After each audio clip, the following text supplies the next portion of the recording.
నమస్తే, నేను సిరి. ఇప్పుడు చూసినట్టయితే అంతరిక్షంలోకి ఆడ మొగ తేడా లేకుండా అందరు వెళ్తున్నారు. మన రీసెంట్ టైమ్స్ నిన్న మనం చూసుకున్నట్టయితే సునీత విలియమ్స్ గారు కూడా అక్కడ వెళ్ళి రావడం జరిగింది. అయితే ఇప్పుడు అంతరిక్షంలోకి వెళ్తున్న వ్యోమగాముల పరిస్థితి ఏంటి అంటే, ఇందులో మేల్కి ఎలాంటి ప్రాబ్లమ్స్ ఉంటాయనేది మనకు తెలియదు, కానీ ఫిమేల్కి మాత్రం చాలా ప్రాబ్లమ్స్ ఉంటాయని మనందరికీ తెలిసిందే. ముఖ్యంగా మాట్లాడుకోవాలంటే నెలసరి.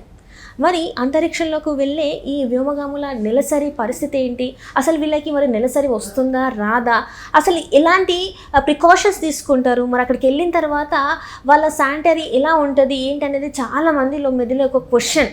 అక్కడ అసలు వాళ్ళ ఆహార వ్యవహారాలు ఎలా ఉంటాయి ఏంటి, వాళ్ళ ఈ హెల్త్ కండిషన్ ఎలా ఉంటుంది అనేది చాలా వరకు అయితే మనకి ఒక క్వశ్చన్ మార్క్ ఉంది. ముఖ్యంగా ఆడవాళ్ళు అక్కడికి వెళ్తే మరి ఈ పీరియడ్స్ పరిస్థితి ఏంటి, అక్కడికి వచ్చిన వాళ్ళు ఎలాంటి ఇబ్బందులు ఎదుర్కొంటారు. మనం ఎందుకంటే నార్మల్ డేస్లో అంటే నార్మల్గా ఇక్కడ ఉన్నప్పుడే ఒక చోటు నుంచి ఇంకో చోటికి ట్రావెల్ చేయాలంటే ఇలాంటి పరిస్థితులలో చాలా ఇబ్బంది పడుతూ ఉంటాం. మరి నెలసరి అంతరిక్షంలో ఎలా ఉంటుంది ఏంటి ఆడవాళ్ళకి, మరి దీన్ని అడ్డు పెట్టుకొని కూడా చాలామంది ఆడవాళ్ళు అంతరిక్షానికి వెళ్ళాలనే కళలు కూడా పక్కన పెడుతున్నట్టు మరి తెలుస్తుంది. సో దీన్ని స్పందించడానికి మనతో పాటు ఉన్నారు ప్రముఖ సీనియర్ జర్నలిస్ట్ డాక్టర్ దుర్గవరమణి గారు. నమస్కారం మేడం. నమస్తే అండి. మనం ఈరోజు టాపిక్ నేను మాట్లాడేది ఏంటంటే, ఇప్పుడు మనం పాలిటిక్స్ గురించి మాట్లాడుతూ ఉంటాం. చాలా వరకు ఏంటంటే మహిళల్లో చాలామంది చాలా కళలు కంటూ ఉంటారు, కానీ ఆ కళలు కనడం వరకే ఆగిపోతుంది. వాటిని సాధ్యం చేసుకోవాలంటే చాలా వరకు చాలా ఎలిమెంట్స్ అడ్డొస్తూ ఉంటాయి. ముఖ్యంగా చెప్పాలి అంటే ఈ అంతరిక్షంలోకి వెళ్ళే ఆస్ట్రోనాట్స్ ఎవరైతే ఫిమేల్ ఉంటారో వాళ్ళకి ఏంటంటే ఈ నెలసరి అనేది చాలా వరకు అడ్డొస్తుంది. దానివల్ల వాళ్ళ కళని పక్కకు పెట్టేస్తున్నారని చెప్పేసి ఒక వార్త వినిపిస్తుంది. నిన్న మనం చూసుకున్నట్టయితే సునీత విలియమ్స్ గారు ఎన్ని రోజులు ఉన్నారో మనం చూసాము, తను రావడం జరిగింది. అయితే ఇక్కడ క్వశ్చన్ ఏంటంటే, మరి ఇలాంటి పరిస్థితులలో వాళ్ళు అక్కడ ఎలా ఉంటారు, వాళ్ళ ఫుడ్ పరిస్థితి ఏంటి, ఈ శానిటరీ అంతా ఎలా ఉంటుంది ఏంటి అనేది కూడా ఒక క్వశ్చన్ మార్క్ ఉంది. సో దీని మీద మీ అభిప్రాయం ఏంటంటే? అంటే నా అభిప్రాయం అని కాదండి, ఇది చాలా వ్యాలిడ్ విషయం, మాట్లాడుకోవాల్సిన అంశం మనం. ఎందుకంటే మహిళలు ప్రతి చోట వివక్షకు గురవుతూ ఉన్నారు. అది శారీరకంగా కావచ్చు, మానసికంగా కావచ్చు, లేదు మేధోపరంగా కావచ్చు, వాళ్ళని చిన్నచూపు చూస్తూనే ఉన్నారు. ఈవెన్ మనం కూడా ఎదుర్కొంటూనే ఉన్నాం కదా ప్రతిరోజు ఎక్కడో ఒక చోట.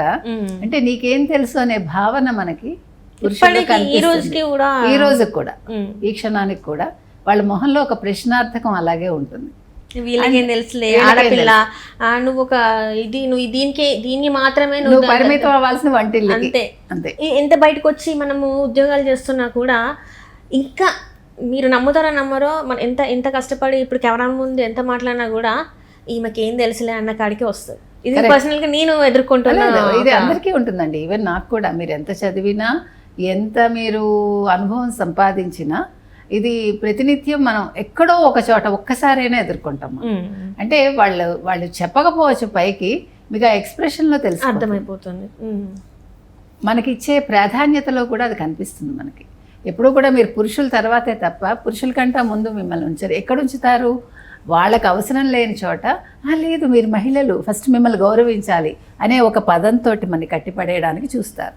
So we should not accept that. ఇంకొకటండి, మనకి ఎవడూ కూడా స్వేచ్ఛ ఎవడు ఇవ్వాల్సిన పని లేదు, స్వేచ్ఛ మనం తీసుకోవాలి.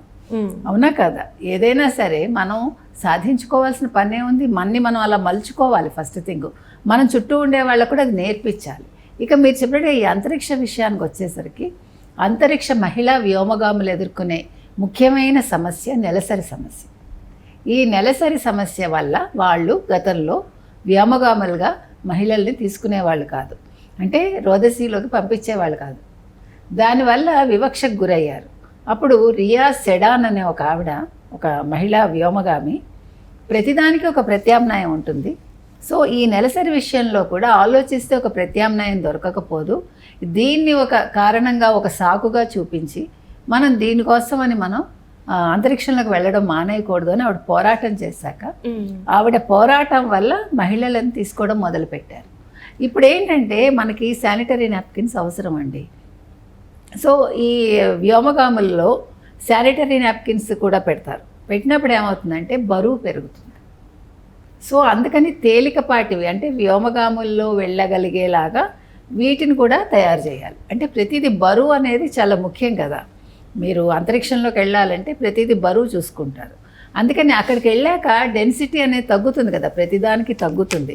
ఈ గురుత్వాకర్షణ ఉండదు కాబట్టి ఈ మనకి నెలసరి టైంలో ఈ రక్త ప్రసరణ అనేది అదే రకంగా ఉంటుందా. మామూలుగా అయితే మనకి నెలసరిలో వచ్చేది వేరు, వచ్చినప్పుడు ఏమవుతుందంటే ఇక్కడ మనకి ప్రత్యామ్నాయాలు ఉన్నాయి, మనం వాడినా కూడా పడేసేదానికి, దాన్ని మనం డిస్కార్డ్ చేయడానికి ఒక అవకాశం ఉంది.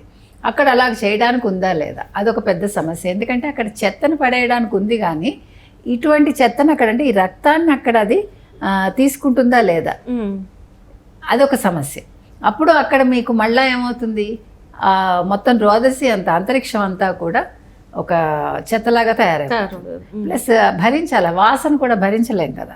సో ఇన్ని సమస్యలు ఉండడం వల్ల ఏం చేస్తున్నారంటే మహిళలు, అంటే వ్యోమగాములు ఏం చేస్తున్నారంటే మహిళలు ఈస్ట్రోజన్ వాడడం, లేదంటే గర్భనిరోధక మాత్రలు వాడడం, ఇలాంటివి చేస్తున్నారు.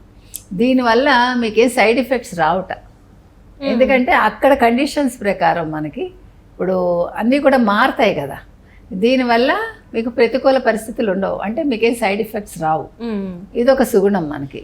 తర్వాత మనకి స్పేస్ గైనకాలజిస్ట్ వర్షా జైన్ ఎవరైతే ఉన్నారో ఆవిడ చెప్పారు ఏంటంటే దీనివల్ల ఏం ప్రాబ్లం ఉండదు. అంటే అక్కడికి వెళ్ళాక మనకి సమస్యలు ఏముంటాయంటే how to change the pad. ఎందుకంటే అక్కడ వాళ్ళు క్యాప్సూల్ రూపంలో కదా, వాళ్ళు క్యాప్సూల్లో ఉంటారు. సో ఇవన్నీ కూడా ప్రాబ్లమ్సే వాళ్ళకు ఉండే, వాళ్ళు వేసుకునే దుస్తులు అవంతా కూడా దానికి తగ్గట్టుగా ఉంటాయి కదా.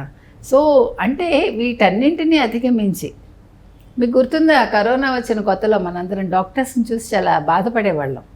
అంటే వాళ్ళు అవన్నీ వేసుకుని ఎలా వాళ్ళు పనిచేస్తున్నారు, మనం 5 నిమిషాలు ఒక మాస్క్ పెట్టుకోవడానికి ఇబ్బంది పడ్డాం కదా. అలాంటిది వాళ్ళు మొత్తం అంతా కవర్ చేసుకుని వాళ్ళ జీవితాలు వాళ్ళు బలి చేసుకుని మన కోసం వాళ్ళు కష్టపడ్డారు అనే ఒక ఇది ఉండేది. అలాగే ఏదైనా ఒక కొత్త ఆవిష్కరణ జరగాలంటే ఎంతోమంది కష్టపడితేనే అవుతుంది. అయినా కూడా ఇలాంటివన్నీ కూడా మనకు ఒక ఏమంటారు, మన అట్రాక్ట్ చేస్తూనే ఉంటాయి. అవి ఒక తపన, వెళ్ళాలి, ఒకటి చెయ్యాలి, ఒకటి కనుక్కోవాలి అనేది అది ప్రతి వాళ్ళకి అలా ఉంటుంది. కాబట్టి ఇన్ని రకాలుగా సాధించగలుగుతున్నారు మహిళలు ముఖ్యంగా. అంటే వాళ్ళు మేము దేనికి తక్కువ కాదు మగవాళ్ళతోటి, అంటే వాళ్ళతో సమానంగా మేము చేయగలం, పురుషులేం మాకంట ఇది కాదు అని ప్రతిసారి వాళ్ళు నిరూపించుకోవటానికి పోరాటాలు చేస్తున్నారు. ఇప్పుడు ఓటు హక్కు కోసం పోరాటం మొదలైందండి, వేతనాలు పెంచమని మొదలైందండి, సమాన వేతనాలు ఇమ్మని మొదలైందండి. అంటే మీరు శారీరకంగా బలహీనంగా ఉంటారు కాబట్టి మీకు వేతనాలు తక్కువ ఇస్తాం. శారీరకంగా బలహీనంగా ఉన్నా కూడా కష్టపడుతోందిగా 8 గంటల అమ్మాయి కూడా, సరే ఆమెకి ఎంత వీలైతే అంత చేస్తుంది, కానీ మీకు ఎవరు చెప్పారు తక్కువ ఇమ్మని? తను వచ్చి ఇంట్లో పని చేసుకుని, ఏమండి మనందరం కూడా మనం 2 పనులు చేస్తాం, మనం వీళ్ళు ఒక పనే చేస్తారు, బయటకు వచ్చి ఉద్యోగం ఒకటే చేస్తారు. మనం గృహ ఉద్యోగం చేస్తాము, బయట ఉద్యోగం చేస్తాము. సో మనం 2 ఉద్యోగాలు చేస్తున్నాం, కానీ మనకు ఒకటే శాలరీ, అది కూడా తక్కువ. ఇంకొకటి ఏంటంటే అవమానాలు అసలు చెప్పద్దు, అది అడుగడుగునా ఎదురవుతూనే ఉంటాయి మనకి. ఇవాళ మీరు ఇంటికి అవమానం లేకుండా వెళ్ళారంటే ఆ రోజు మీరు నక్కతోక తొక్కినట్టు. అది జరగదు. అంటే అందుకే చెప్పాను, ఆ నక్కతోక తొక్కడం అనేది ఎంత అబద్ధమో ఇది జరగకపోవడం అంత అబద్ధం అని.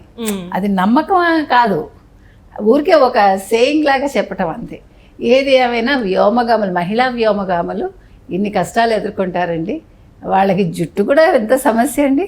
మనం చూసాం కదా సునీత విలియమ్స్ గారి వాళ్ళు ఆ వీడియోలలో తన హెయిర్ మొత్తం అట్లా అవుతుంటే ఏం చేయలేని పరిస్థితి, వాళ్ళు చేయలేదు.